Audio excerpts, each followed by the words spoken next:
So you read all over the internet about people and they run their car on water and hydrogen fuel cells and so on. You're running your car on hydrogen. You can't run a car on water. But you're using water. Right. You use water as the source material. You run electricity through it, and it breaks it down into hydrogen and oxygen, and then you can burn the hydrogen. All right, so you found a way to store a lot more hydrogen in hydride. The equivalent of a full tank of gas. You want to fill up your car. How much hydride do you need? Well, I'll show you.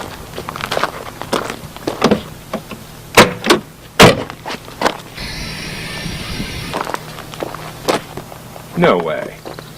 Yeah, that's the volume it takes to store enough hydrogen to propel this car close to 400 miles. Just about what it gets running on a full tank of gas. Wow. And it's a lot safer than gasoline. Really? Yeah, these tanks can be shot at with incendiary bullets or cut in half with a chainsaw, and you could throw a match on them, they just smolder like a cigarette, and you can't say that about a gas tank. Here, only the hydrogen that you need is released from the tank. When the tank's heated, it produces hydrogen, and the car burns it. So there's never much gaseous hydrogen in the system at any given time. So these are the fuel lines? No, what are these? These are the... This provides power to the heater in the tank and also reads back the temperature of the tank. Why is that important? Well, when you apply heat to hydride, it releases hydrogen. So as power is applied to here, it heats the hydride, right, and then the gas comes out, the big hoses on the end. Now you have 4 hoses. Do they all mix into one big hose or something? Because you can only get hydrogen out of hydride at a certain rate with a certain temperature. And a single tank, you can't get it out at the volume you need. So you really just split it into 4 smaller units, heat them separately, and it works just fine. Okay. Now behind me, Bob is getting ready to blow something up. Bob is blowing up water. Well, okay, he's not blowing up water because, as he said, to say you're powering your car on water is the same thing as saying if you're running your car on gasoline, you're powering your car on dinosaurs, and we know that's not the case. This is what? This is a Hoffman apparatus.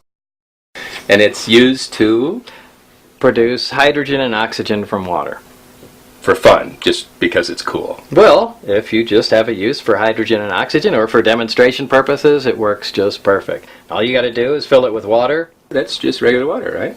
Well, actually, water with a little citric acid, potassium hydroxide, anything like that. The more conductive you make the water, the faster hydrogen will come out. And each one of these sides is supposed to be hydrogen and oxygen? Right. One will be hydrogen will bubble up out of one, and oxygen will bubble up out of the other. Remember, water is H2O. Right. So when we break the bond of water apart, we'll get twice as much hydrogen gas as we do oxygen.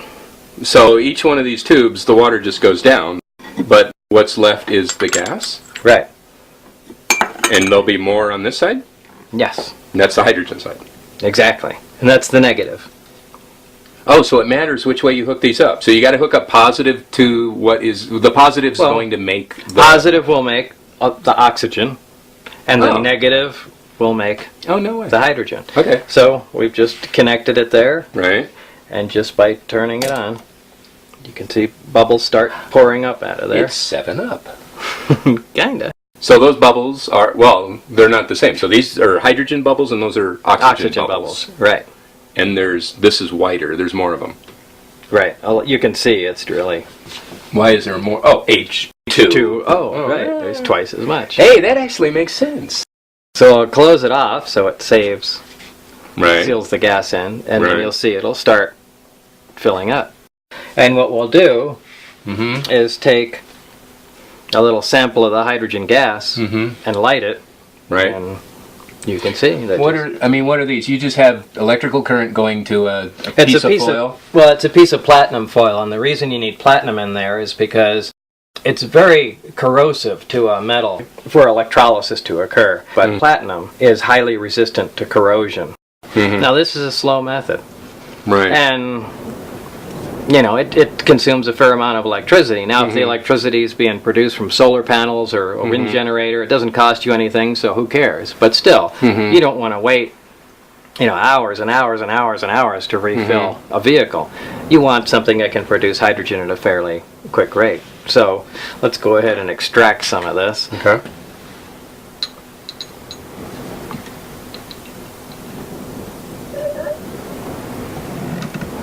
Look at that. Wow. So there's power of hydrogen. You see, just from water, something exploded. So this is the same thing that was inside the lab.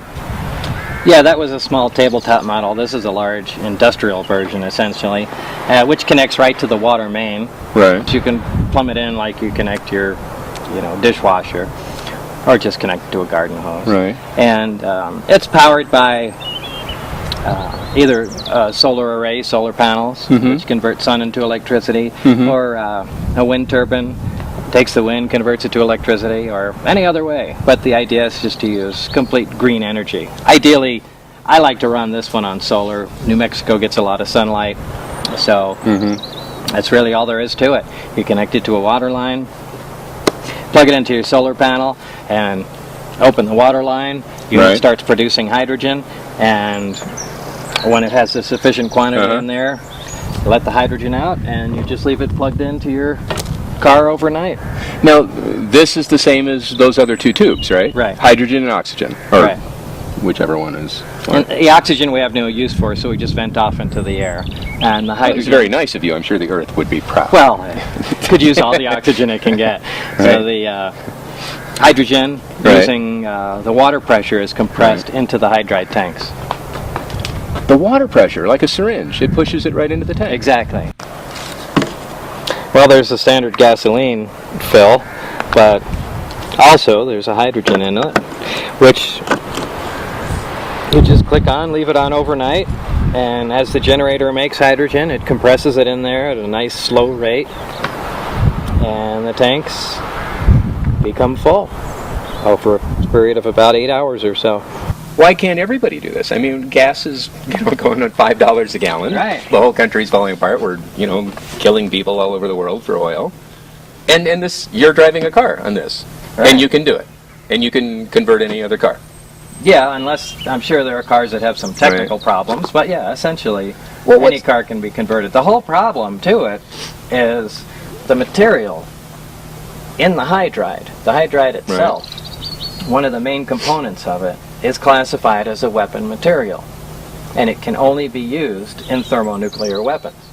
And because, even though it's not a dangerous material, explosive, or anything by itself, just because it's used within those nuclear weapons that are obviously secret, and the components thereof, but because it's used in those, it can't be used for any other civilian purposes. So, you can't even purchase the material. No. Which is why we had to make it. You made it? Yeah, we made it. But isn't that, don't you need big particle accelerators and things? So that was the one loophole. You can make the material, you can't buy it, so... Where's the particle? You have a particle accelerator? Yeah, so all you have to do is build a particle accelerator and you can make all the hydride you need. The biggest thing that stands in the way right now is just getting that material inside the tank, that hydride material. Right. And the reason you can't is because... It's a weapon material. But there's nothing dangerous about it. No, it's It just won't used blow in up. a weapon. Right. Well, beryllium's used in a weapon too, It's Right. like, basically, this whole thing boils down to how you store the hydrogen. So we found a metal. We have a material that we can store the hydrogen in. We have a material we can safely store hydrogen in, and a sufficient quantity to replace the gas tank on a car. Wow. That's it. Man, if we had just a fraction of what the oil companies are wallowing we in had right now. the budget of one day in Iraq, this entire system would be available to everybody.